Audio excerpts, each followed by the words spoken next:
Le rendez-vous du midi sur Al24 News. Merci d'être avec nous pour cette édition. Voici les titres. Le Premier ministre algérien Ayman Ben Abdelrahman reçoit à Alger le chef du gouvernement tunisien Ahmed Hachani en visite en Algérie.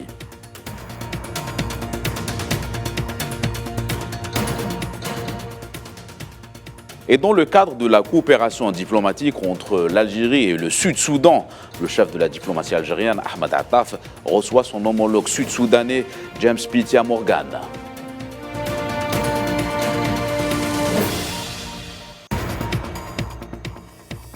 Les autorités d'occupation en Palestine empêchent 3 ministres européens de se rendre dans un village palestinien en parallèle avec le déplacement forcé de plusieurs familles palestiniennes de Massaferiata.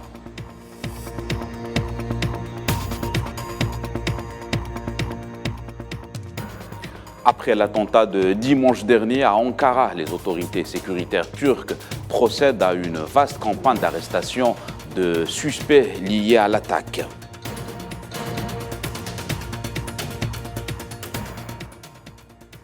Voilà pour les titres. Bonjour à tous. Le Premier ministre algérien Ayman Ben Abdelrahman a reçu hier à Alger son homologue tunisien Ahmed Hachani, qui co-présidait avec le Premier ministre algérien à l'ouverture du Forum économique d'affaires algéro-tunisien. Ayman Ben Abdelrahman a affirmé que ce rendez-vous va permettre un nouveau départ pour le partenariat entre les deux pays dans plusieurs domaines.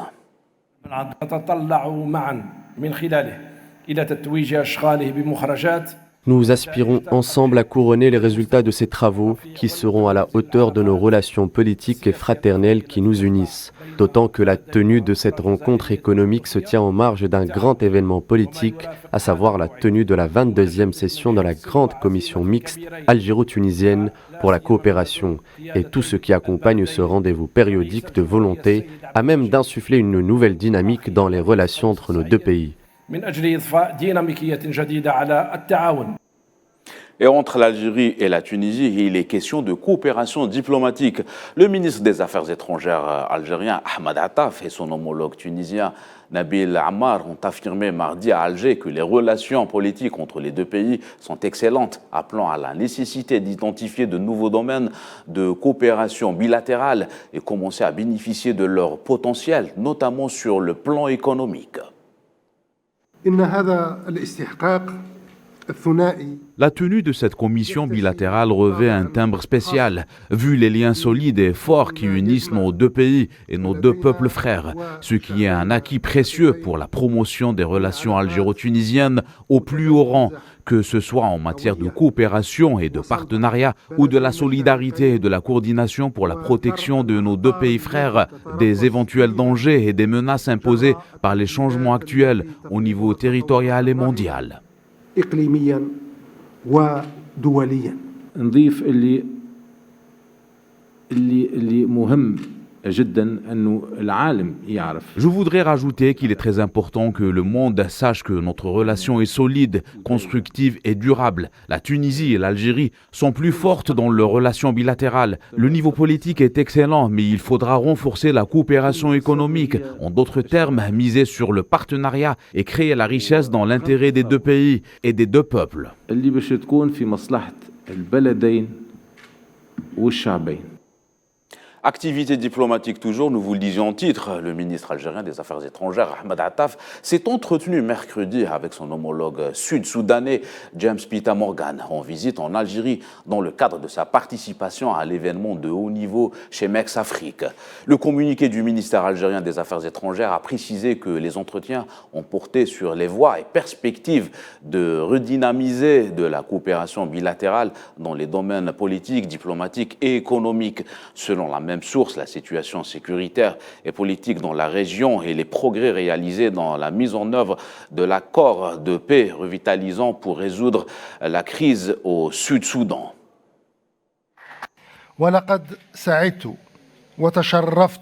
J'ai été honoré de recevoir votre invitation officielle à me rendre à Juba et je tiens à honorer cette invitation dans les temps convenus par nos deux diplomaties. Ces discussions nous ont permis de se rassurer sur la situation de nos frères au Sud-Soudan et de s'enquérir des développements enregistrés dans l'application de l'accord de dynamisation pour le règlement de crise dans ce pays frère.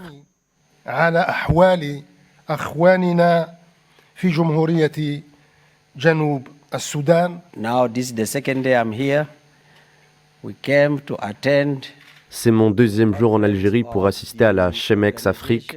Je sens que ma présence en Algérie est très importante pour nos deux pays pour accomplir un des plus importants objectifs, celui de promouvoir le niveau de nos relations bilatérales. Our bilateral relations. On reste en Algérie. Le chef d'état-major de l'armée nationale populaire, Saïd Chingueriha, a présidé hier au Palais des Expositions à Alger à l'ouverture de la journée de l'exercice Chemex Afrique, destinée aux États partis à la Convention sur l'interdiction des armes chimiques de la région Afrique. La cérémonie d'ouverture de cette manifestation, organisée sous le haut patronage du président Abdelmadjid Tebboune, s'est déroulée en présence du Premier ministre Ayman Ben Abdelrahman et du directeur général de l'Organisation pour l'interdiction des armes chimiques, l'ambassadeur Fernando Arias González, ainsi que des ministres et des chefs de délégations diplomatiques accrédités en Algérie. L'Algérie est honorée d'abriter cette importante manifestation et a une grande estime envers l'initiative commune engagée entre notre autorité nationale et le secrétariat technique de l'organisation visant à renforcer et développer les compétences techniques en matière de prévention et d'interdiction d'armes chimiques des États partis à la Convention sur l'interdiction des armes chimiques de la région Afrique.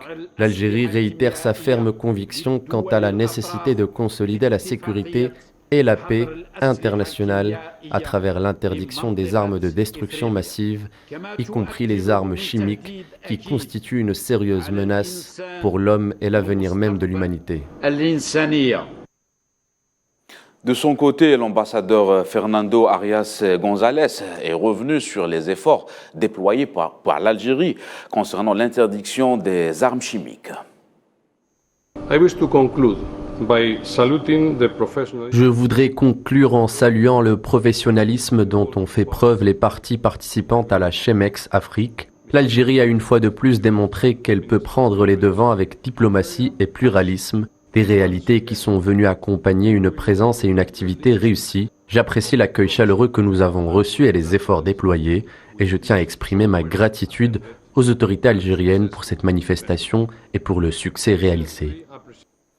L'actualité dans ce journal, c'est aussi la situation à Haïti. Le Conseil de sécurité des Nations Unies a donné son feu vert à l'envoi à Haïti d'une force multinationale menée par le Kenya pour aider la police dépassée par les gangs. Mission réclamée depuis un an par Port-au-Prince. Selon la résolution adoptée lundi par 13 voix pour 2 abstentions, une décision saluée par l'Organisation des Nations Unies et du président kényan William Ruto. Et retour à l'actualité africaine, au Soudan, au moins 6 civils ont été tués et 10 autres blessés par une frappe d'artillerie à Khartoum Nord, dans un quartier densément peuplé. La frappe a été menée selon plusieurs sources par les forces de soutien rapide, dont les positions ont été la cible de bombardements de l'armée soudanaise dans la capitale et ses alentours. Au moins 5000 personnes ont été tuées et plus de 12 000 blessés selon les Nations Unies depuis le début du conflit armé le 15 avril dernier. Au Nigeria, au moins 37 personnes ont été tuées et près de 25 blessés lors d'une explosion dans une raffinerie illégale de pétrole dans le sud-est du Nigeria. Selon le porte-parole du corps nigérian de la défense et de la sécurité civile, l'État de Rivers, l'explosion est survenue dimanche en fin de journée dans cette région du delta du Niger. Le bilan pourrait s'alourdir car des dizaines de personnes se trouvaient sur le site au moment de cette explosion. Et au nord-ouest de ce pays, le Nigeria, un naufrage dramatique s'est produit sur le fleuve Niger où un bateau transportant 50 personnes a chaviré. Au moins 40 passagers sont présumés morts ou portés disparus selon un responsable local. 10 passagers chanceux ont pu être secourus, mais les recherches pour retrouver les autres sont entravées par le niveau élevé des eaux et les forts courants provoqués par la saison des pluies. Direction le Moyen-Orient, la diplomatie palestinienne a condamné la décision des autorités d'occupation d'interdire une visite des ministres européens dans des villages en Cisjordanie. Pour le ministère des Affaires étrangères palestinien, il s'agit d'une décision arbitraire en violation avec le droit international. Le point avec Neila Aït Hamouda. Une fois de plus, l'entité sioniste fait preuve d'un mépris total à l'égard des pays qui prétendent être leurs amis. L'occupation sioniste a interdit à James Cleverly, secrétaire d'État britannique aux Affaires étrangères, de se rendre dans le village palestinien de Ain Semia, en Cisjordanie occupée. Un village palestinien vidé de ses habitants de force en mai dernier, en raison de l'escalade de la violence des colons. L'occupation sioniste avait rejeté la demande. Cette restriction s'étendait également à la ministre norvégienne des Affaires étrangères, Anniken Huitfeldt, et à son homologue irlandais, Michael Martin, qui avait prévu des visites dans le village. Les restrictions imposées à ces diplomates n'étaient pas surprenantes. L'entité sioniste avait interdit à plusieurs reprises aux fonctionnaires étrangers de se rendre à Ain Semia. La brutalité dans les territoires palestiniens occupés se poursuit. Les Palestiniens subissent quotidiennement des violences, des arrestations arbitraires et des actes provocateurs. Aujourd'hui, des centaines de colons ont profané la mosquée de l'Aqsa du côté de la porte des Maghrébins, soutenue et fortement escortée par la police de l'occupation. Des mesures sécuritaires strictes ont été déployées en prévision de la fête juive du trône. Ces actes barbares sont souvent accompagnés d'agressions et d'intimidation des citoyens, tout cela au su et au vu de la communauté internationale. Palestine toujours, le Bureau de coordination des affaires humanitaires des Nations Unies a déclaré que les autorités d'occupation avaient provoqué le déplacement de 13 familles palestiniennes, dont 84 personnes et 44 enfants de Massaferiata au sud de El Khalil depuis le début du mois de juillet 2023. La région de Massaferiata contient 13 communautés résidentielles habitées par 215 familles qui sont classifiées en tant que zone d'activité militaire par l'occupation, par les autorités d'occupation.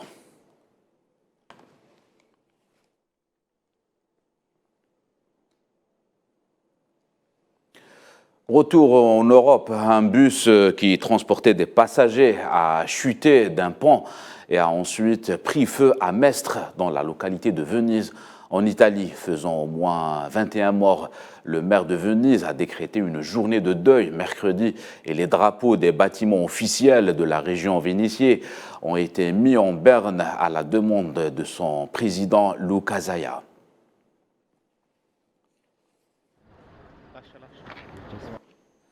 Nous vous le disions en titre, plusieurs personnes ont été arrêtées depuis mardi en Turquie, soupçonnées d'être liées au Parti des travailleurs du Kurdistan, PKK, qui a revendiqué l'attentat ayant blessé 2 policiers dimanche dans la capitale Ankara. Selon le ministre turc de l'Intérieur, Ali Yerlikaya, des suspects ont été interpellés dans 16 des 81 provinces du pays. Aux États-Unis, plusieurs personnes ont été blessées par balle près d'un campus universitaire de Baltimore mardi en fin de journée. C'est ce qu'a indiqué la police de cette ville de la côte est des États-Unis. Le département de la police du Baltimore a indiqué qu'il était en cours d'intervention face à une situation de tireur actif près du campus universitaire Morgan State aux États-Unis. Aux États-Unis, un adulte sur 3 possède au moins une arme et près d'un adulte sur 2 vit dans un foyer où se trouve une arme. C'est la fin de cette édition. Merci à vous de nous avoir suivis. L'actualité continue sur Al 24 News. Excellent après-midi à tous.